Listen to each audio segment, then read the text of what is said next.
Ninazo habari njema kwako za Roho Mtakatifu. Na mzungumza Roho Mtakatifu ambaye ana sifa nyingi sana. Jambo hili ambalo tunalizungumza hapa, ujazo wa Roho Mtakatifu, ni muhimu sana kwa kanisa la leo.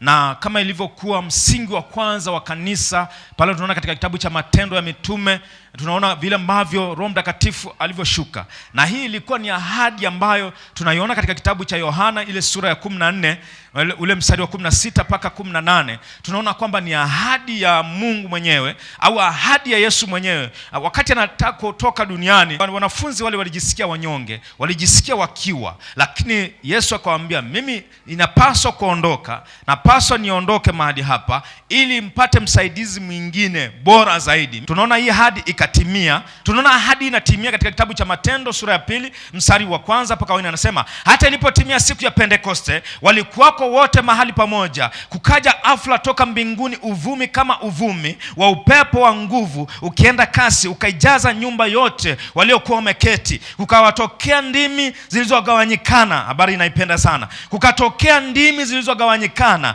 kama ndimi za moto uliowakalia kila mmoja wao. Wote wakajazwa Roho Mtakatifu. Hakuna aliyobaki hata mmoja, wale 120. Na leo, mchana wa leo, hakuna atakayebaki ukiamini maneno haya ya Mungu. Maana ni sikukuu kama walivyoanza kutangulia watumishi wa Mungu. Si sikukuu ya kula wali, si sikukuu ya kusherehekea jambo fulani. Ni sikukuu ya kujazwa Roho Mtakatifu. Na wote walioamini walijazwa. Wote wakajazwa Roho Mtakatifu. Wakaanza kusema,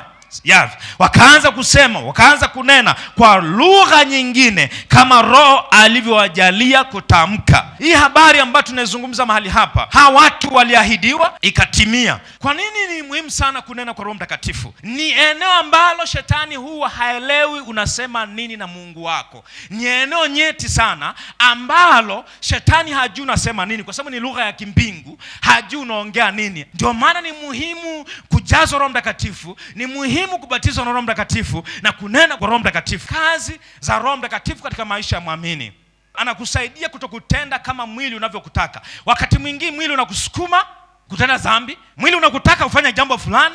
Wakati huu mwili ulikuwa unakutaka asubuhi ya leo. Kuna mtu amelala sasa hivi nyumbani, anasema nimechoka wiki nzima, bwana tu nilale. Kuna mwingine sasa hivi yuko nyumbani, mpendwa rafiki ujaje kanisani ana matatizo. Wengine anafua nguo sasa hivi. Lakini huo ni mwili unataka hivyo, uwe msafi, ufanye usafi wa mwili. Kumbe roho yako ilipaswa kuja kula, ilipaswa kuja kushiba, ilipaswa kuja kusikia neno la msingi sana siku ya leo. Mwingine yupo sasa hivi yuko kwenye hoteli fulani nzuri, anapiga upepo mzuri. Mwingine sasa hivi yupo mahali fulani anaburudika, wala hayuko ibada.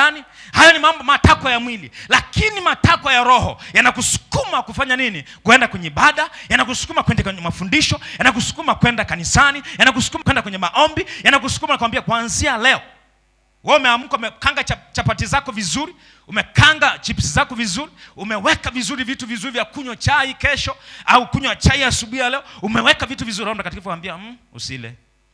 Roho Mtakatifu anambia usile, ingia kwenye maombi.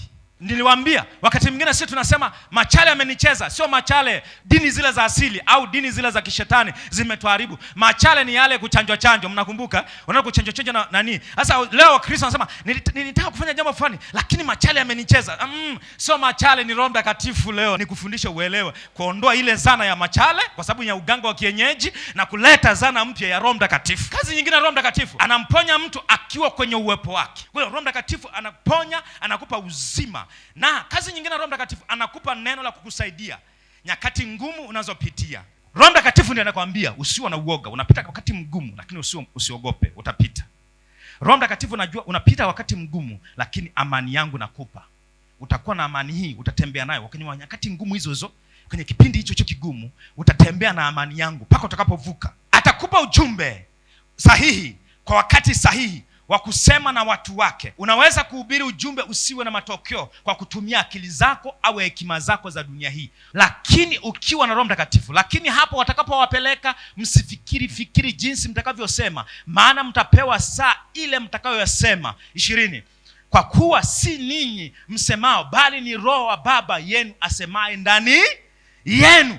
Hutufanya kuwa jasiri kama simba. Methali 28 mstari wa 1 nasema hivi, waovu hukimbia wasipofuatiwa na mtu bi yake. Sasa bali wenye haki ni wajasiri kama simba.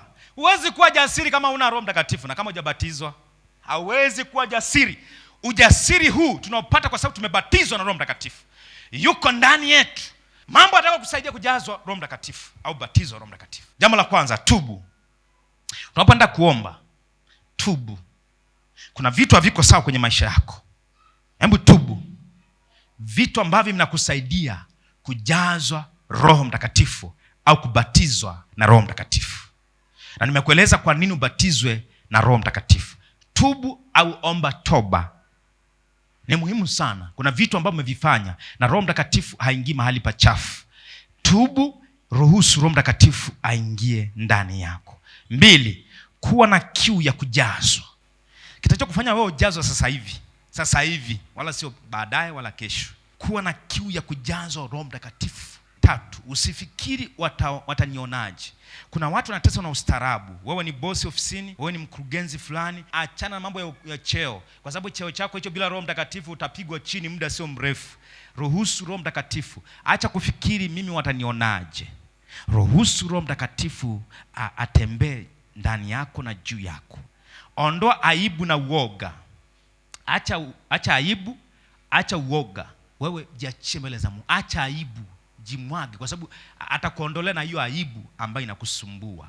Sivyo tu, omba Mungu. Usikae kimya. Omba Mungu. Huna haja kuambiwa omba. Paza sauti yako mbele za Mungu. Uwe na jirani yako na kufahamu sana. Wewe mimine mbele za Mungu. Jimwage mbele za Mungu. Omba. Tamani kujazwa na Roho Mtakatifu mchana wa leo. Simama kwa miguu yako.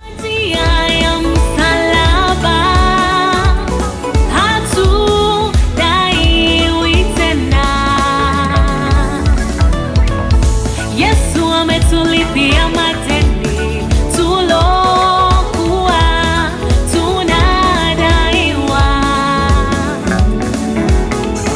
Yesu ametulipia madeni tulokuwa tunadaiwa. Atukuzwe Mungu Baba wa Bwana wetu Yesu Kristo.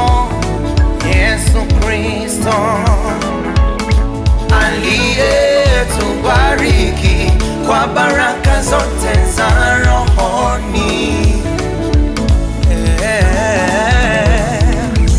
Katika ulimwengu wa roho, ndani yake Yesu Kristo. Katika ulimwengu wa roho, ndani yake Yesu Kristo.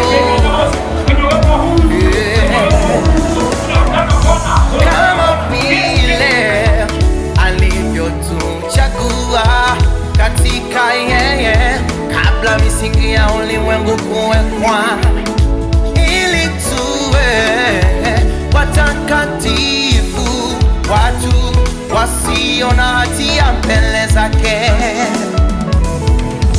Kama vile alivyotuchagua katika yeye kabla ya misingi ya ulimwengu kuwekwa, ili tuwe watakatifu, watu wasio na hatia mbele zake.